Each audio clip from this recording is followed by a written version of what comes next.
Hello, Combat, and welcome back to another Marvel Snap video. In this video, we're going to be take a quick look at the season we just had and the season coming forward. But before we get into all that, every month I give away free season passes, and this is the video that I'm giving it away on. You're going to have to comment on the video.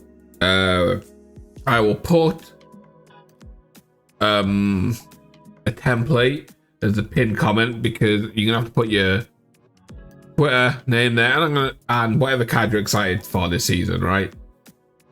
But sometimes YouTube just deletes them, and it can be a pain. I will be putting the giveaway out on Twitter as well, but I'm gonna do that tomorrow. So YouTube gets like 48 hours to enter, and Twitter's gonna get 24, right? Because I'll put it out tomorrow, and we're gonna pick on Wednesday. So I will make sure I put a template at the top of the video for you. If your comment gets deleted, try again, but try and change it up a little bit so I can actually get it, or you can have to wait for the Twitter one to come out, because I've had people say that YouTube just instantly deleted their comments and I don't see the ones YouTube instantly deletes, so it's a bit awkward. Anyways, let's get into it. To start with, we're looking at how I rated last month's cards, right? And then how I actually rate them at the end of the month. So this is how I went into it at the start of it. I was like, Weapon H is going to be the big point, and Chim's going to be the bad one, right? I'm going to point those two out because those are the ones that have the biggest change in the final predictions, right? Kind of a few misses, but you know, this is kind of how I thought it would go. And this is how I rate. Nope. Oops. This is how I rate it at the end of the season. So Wade Wilson went down to bottom, and Chamber went from bottom to top. Right, a little from top to bottom. I just feel like Chamber slots into the decks he does perfectly, and he's a power spike in those decks, right? If you want to play the best version of the decks, Chamber just kind of fits in like the ramp stuff, right? It just becomes a perfect card. It's in those decks, so he's in there. He's top dog. Not my type of card, but I like the idea of him in there. Although I don't play those ramp decks, I still see it at the top. Normally I do most of my rating by how I enjoy the card, right? And how I want to play the card, which is the rest. But sometimes I can't ignore how big of a power spike cards are. Like Chamber is a big power spike for those decks, right? So as long as I don't like to play him, the power goes up and it puts him number one. As for the rest, it's all pretty much like on my preference, right? I like Fastball Special.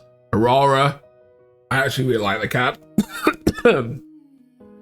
Don't think it was quite figured out, and I look forward to playing more of it and seeing how it goes. But Aurora, yeah, very good.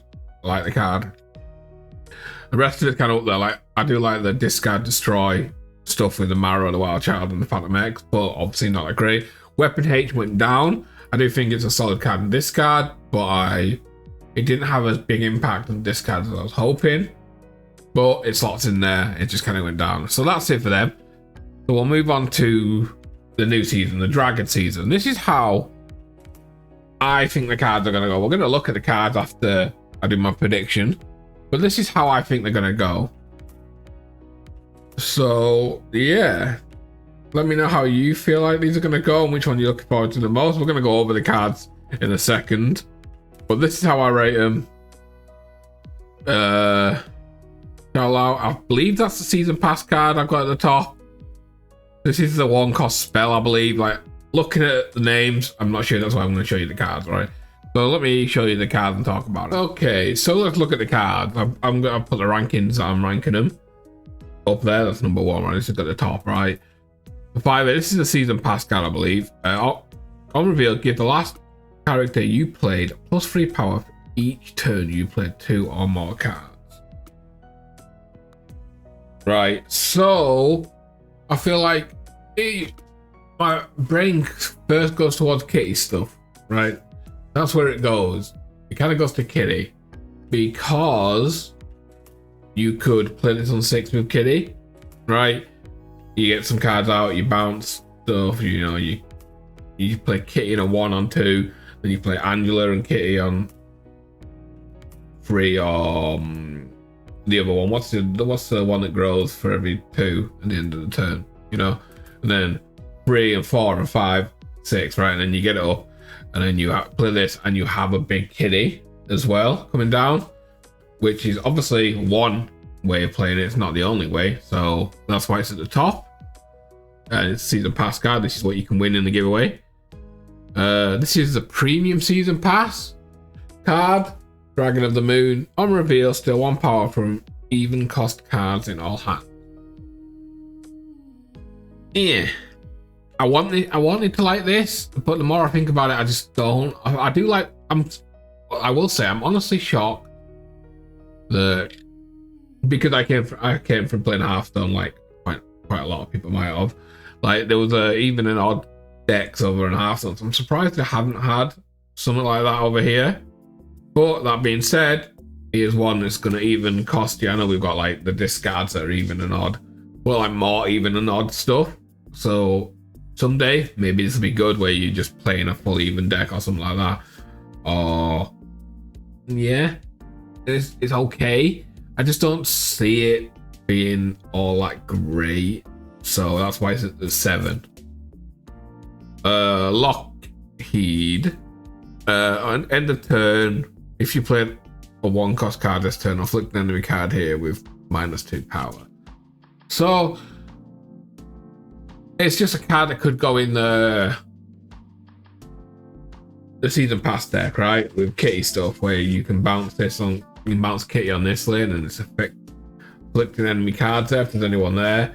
Just gives you, it's a 2/1. That's what it's kind of on the bottom half of the stuff, because it is a 2/1 and you've got to play a 1 there. So it means you need 1s in your deck, and they need your opponent to be there. So it requires a fair bit to get going, but I do like the idea of it. Next up, we got Lin Lee, Iron Fist, another Iron Fist. Woohoo! What's this character number like 50 with 2 versions? Right. So he adds the sword to a different location, and if you move Lin Lee to the location, you gain +7 on the sword, right? Oh no, Lin Lee has a 7. He has +7 power, right? So he goes to a 2/9, with the sword being a 2/2. This is a 2/4 in general, right? If you move him over there, you get another 7, making it a 2/11, which is stats. He's good, which is in the middle of the pack. The move in it is going to be awkward, right? You're going to have to move a card over there, so you put him in a move deck. Do you want him in a move deck? That's the question, right? Will he fit in a move deck over other cards? Maybe not, but 2/4 still in there. And then you have a possibility of him being in there. So it's interesting. He's in the middle of the pack. I think there could be something in here, but probably not. He could have went a little bit lower, but like I could have put this card above it.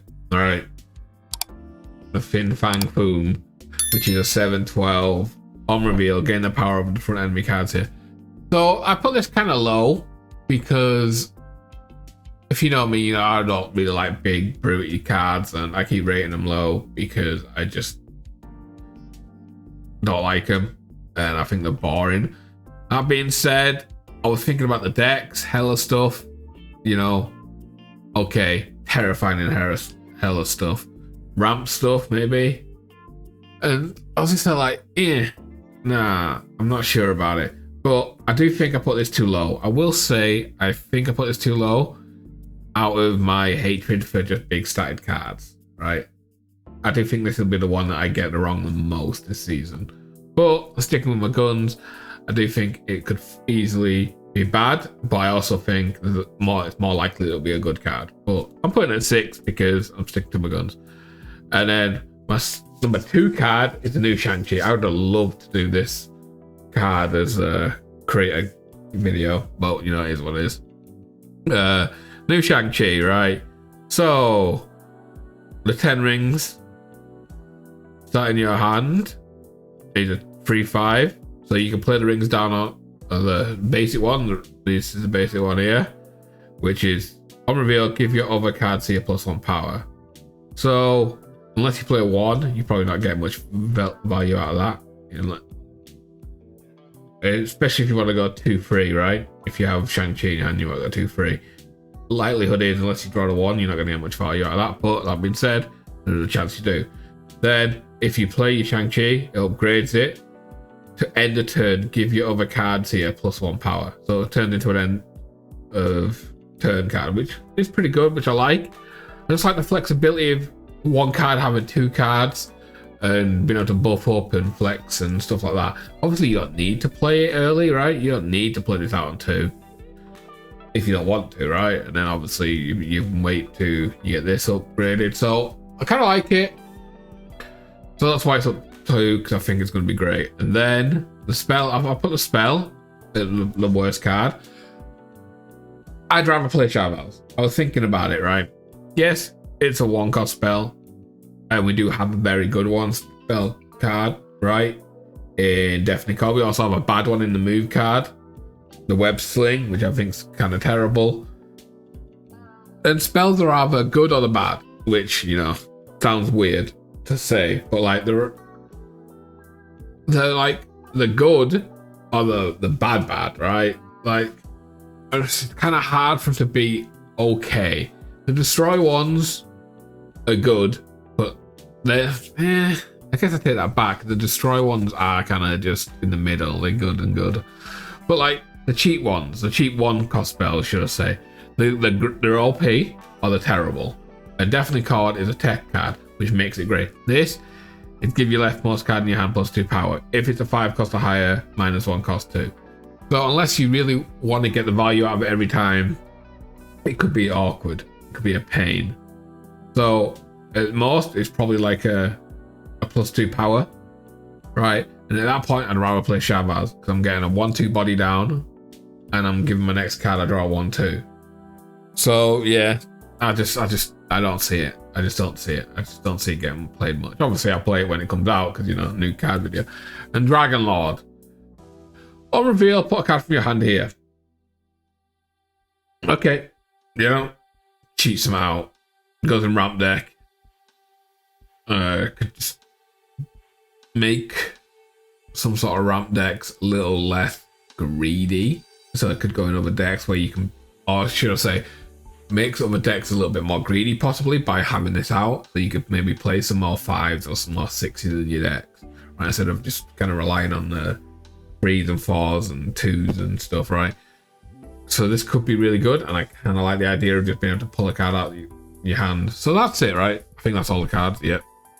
That's it for the cards. Don't forget to enter the giveaway by just commenting. I will put like I said, I'll put a template down for you to copy to enter the giveaway. It will be on Twitter tomorrow probably, but for now it's going to be on YouTube, and then tomorrow I'll put it on Twitter, and I'll pick it Wednesday. I say I'll pick it Wednesday. It all depends when I get the codes from Second Dinner. But they're normally on time, with like being Saturday or like Tuesday night or Wednesday morning. But comes back from the holidays, it might be a little late, but you'll get them as soon as I get them, pretty much. So yeah, anyways, thanks for watching the video, and peace.